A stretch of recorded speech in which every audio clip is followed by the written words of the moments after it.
Bismillahirrahmanirrahim. Assalamualaikum warahmatullahi wabarakatuh. Sahabat yang beriman, sholat tahajud merupakan sholat sunnah yang dikerjakan pada malam hari. Sesudah mengerjakan sholat isya hingga terbit fajar dengan kondisi sesudah tidur meskipun hanya sebentar. Sholat tahajud dapat dikerjakan dengan rakaat tak terhingga. Waktu yang paling dianjurkan untuk mengerjakan sholat tahajud adalah pada sepertiga malam, yaitu selepas tengah malam hingga memasuki waktu subuh. Hukum mengerjakan sholat tahajud adalah sunnah mu'akkad, yaitu ibadah sunnah yang sangat dianjurkan untuk diamalkan. Perintah mengenai sholat tahajud dijelaskan pada firman Allah Subhanahu wa Ta'ala pada surat Al-Quran Al-Isra ayat 79. Bismillahirrahmanirrahim. Wa minal laili fatahajjad bihi nafilatan lak asa ayyab'asaka rabbaka maqaman mahmuda. Shadaqallahul adzim. Artinya, dan pada sebagian malam lakukanlah sholat tahajud sebagai suatu ibadah tambahan bagimu. Mudah-mudahan Tuhanmu mengangkatmu ke tempat yang terpuji. Tidak sedikit orang yang bertanya surat apakah yang dibaca ketika melaksanakan sholat tahajud. Setelah membaca Al-Fatihah, bacaan surat pendek sholat tahajud juga tak ada bedanya dengan sholat lain. Namun terdapat bacaan surat pendek sholat tahajud seperti yang dilakukan Rasulullah SAW. Lalu, apa saja bacaan surat pendek sholat tahajud yang sesuai dengan sunnah Rasul? Kriteria utama surat yang dibacakan Rasulullah adalah surat-surat yang ringan. Ukuran surat yang ringan ini sangat subjektif bagi masing-masing orang. Membaca surat pendek yang ringan ini seperti difirmankan Allah Subhanahu wa Ta'ala dalam surat Al-Muzammil ayat 20 yang artinya, sesungguhnya Tuhanmu mengetahui bahwasannya kamu berdiri atau sembahyang kurang dari 2/3 malam, atau 1/2 malam, atau sepertiganya, dan demikian pula segolongan dari orang-orang yang bersama kamu. Dan Allah menetapkan ukuran malam dan siang. Allah mengetahui bahwa kamu sekali-kali tidak dapat menentukan batas-batas waktu-waktu itu. Maka dia memberi keringanan kepadamu, karena itu bacalah apa yang mudah bagimu dari Al-Quran. Dia mengetahui bahwa akan ada di antara kamu orang-orang yang sakit dan orang-orang yang berjalan di muka bumi mencari sebagian karunia Allah, dan orang-orang yang lain lagi berperang di jalan Allah. Maka bacalah apa yang mudah bagimu dari Al-Quran dan dirikanlah sembahyang. Tunaikanlah zakat dan berikanlah pinjaman kepada Allah, pinjaman yang baik. Dan kebaikan apa saja yang kamu perbuat untuk dirimu, niscaya kamu memperoleh balasannya di sisi Allah sebagai balasan yang paling baik dan yang paling besar pahalanya. Dan mohonlah ampunan kepada Allah, sesungguhnya Allah Maha Pengampun lagi Maha Penyayang. Surat yang pertama, surat An-Nas.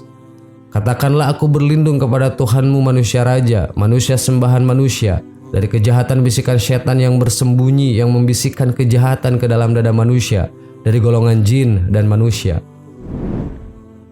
Yang kedua, surat Al-Falaq yang artinya, katakanlah aku berlindung kepada Tuhan yang menguasai fajar dari kejahatan makhluk yang dia ciptakan, dan dari kejahatan malam apabila telah gelap gulita, dan dari kejahatan perempuan-perempuan penyihir yang meniup pada buhul-buhul kalinya, dan dari kejahatan orang yang dengki. Yang ketiga, surat Al-Ikhlas. Surat Al-Ikhlas itu serupa dengan sepertiga Al-Quran, sehingga membaca surat Al-Ikhlas salat sholat tahajud seperti menghatam Al-Quran. Yang keempat, surat Al-Humajah. Surat ini menggambarkan celakalah orang yang mengumpulkan harta dan menghitung-hitungnya, dan sesungguhnya harta itu tidaklah kekal. Sahabat yang beriman, itulah ulasan mengenai 4 surat yang wajib dibaca ketika sholat malam, yaitu sholat sunat tahajud. Semoga kalian dapat mengamalkannya. Wallahu a'lam. Wassalamualaikum warahmatullahi wabarakatuh.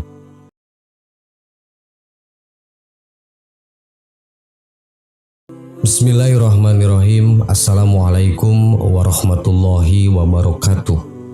Sahabat yang beriman, kebiasaan Rasulullah SAW melaksanakan sholat tahajud dapat dijadikan dasar hukum.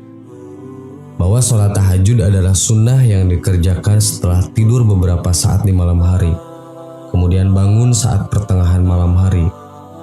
Sholat tahajud adalah waktu untuk berkomunikasi dengan Allah, di mana umat muslim dapat mencurahkan segala isi hati dan memohon pertolongan kepada Allah Subhanahu wa Ta'ala.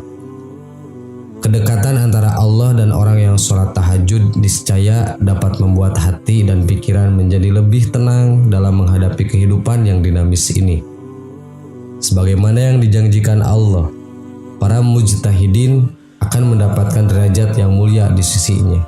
Tidak sedikit orang yang telah merasakan dan membuktikannya. Kehidupan mereka menjadi lebih baik, tentram, selalu memperoleh jalan keluar dan kemudahan dalam setiap permasalahan. Bahkan mendapatkan keajaiban-keajaiban tertentu yang sulit ditangkap dengan nalar biasa. Pengetahuan akan keutamaan tahajud telah mengantarkan para pemiliknya senantiasa mendirikan sholat yang biasa disebut qiyamul lail seperti seorang pecandu. Seperti halnya Rasulullah yang tidak pernah meninggalkan sholat tahajud dalam kondisi dan situasi apapun. Kemudian sekian banyak kisah para pecandu ini telah menjadi suri tauladan dan tempat pembelajaran bagi yang lainnya.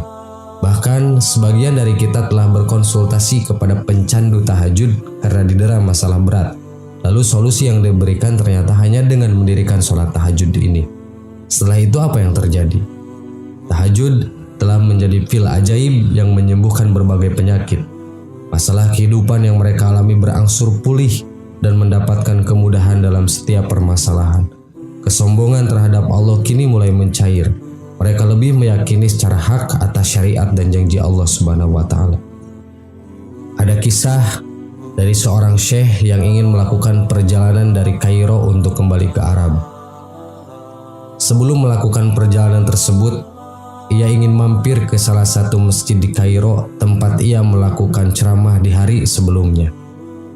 Setibanya jam 2 malam, syekh itu menemukan orang di mihrab sujud sambil menangis.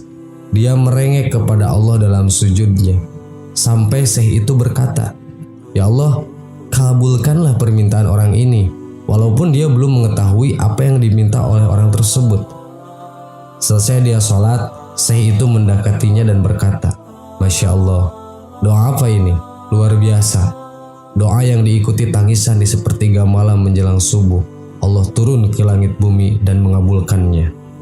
Kemudian orang tersebut menjawab, "Demi Allah Syekh, istri saya sekarang lagi dirawat di rumah sakit dan saya harus bayar 14.000 pounds Mesir. Kalau tidak bayar, istri saya tidak akan bisa dioperasi." Syekh itu pun menyuruh orang tersebut untuk tetap melanjutkan doa dan menikmati sujudnya, karena Allah tidak akan menyia-nyiakan orang yang ikhlas meminta kepadanya. Sampai di waktu subuh, seorang pengurus masjid menyuruh syekh itu untuk menjadi imam. Karena memakai mikrofon, maka suara syekh tersebut terdengar hingga keluar. Kemudian ada seorang pengusaha Mesir yang apartemennya dekat dengan masjid dan dia suka mengikuti ceramahnya syekh ini. Keluarlah si pengusaha ini untuk sholat berjamaah di masjid. Begitu selesai sholat, dia bilang, "Syekh, ahlan wa sahlan di Mesir. Saya salah satu penggemar Anda. Syekh, saya mau minta tolong satu hal. Saya sudah hitung zakat untuk perusahaan saya. Saya harus alokasikan 14.000 pounds Mesir." Syekh pun menangis mendengar itu. Kemudian syekh itu mencari dan memanggil orang yang menangis di sepertiga malam. "Ya fulan, kesini ceritakan masalahmu apa?" Kemudian ia menceritakan bahwa ia membutuhkan biaya atau uang sebesar 14.000 pounds Mesir untuk biaya operasi istrinya. Seketika pengusaha itu menangis dan berkata, "Demi Allah Syekh, saya sudah 1 minggu taruh uang ini di lemari saya. Setiap hari istri saya bilang, 'Turunkan itu bukan hak kita, zakat itu keluarkan.' Saya ingin mendapat satu orang yang saya kasih langsung. Daripada saya bagi-bagi, saya mau satu orang saya kasih. Selesaikan masalah dia dan Allah selamatkan saya di akhirat." Lantas diberikanlah uang 14.000 pounds kepada orang yang membutuhkan tersebut. Terpenuhilah kebutuhan keduanya atas kuasa Allah Subhanahu wa Ta'ala. Dari kisah ini dapat memberi pelajaran bagi kita untuk selalu bersabar dalam berdoa, karena Allah Subhanahu wa Ta'ala pasti akan mengabulkan setiap pemohon permintaan hamba-Nya. Sahabat yang beriman, besar kekuasaan Allah meliputi segalanya. Jangan sampai putus asa. Sabar, sholat, dan berdoa itu solusi terbaiknya. Maka Allah pasti sepasti-pastinya akan menurunkan pertolongan pada hamba-Nya. Amin. Wallahu a'lam. Wassalamualaikum warahmatullahi wabarakatuh.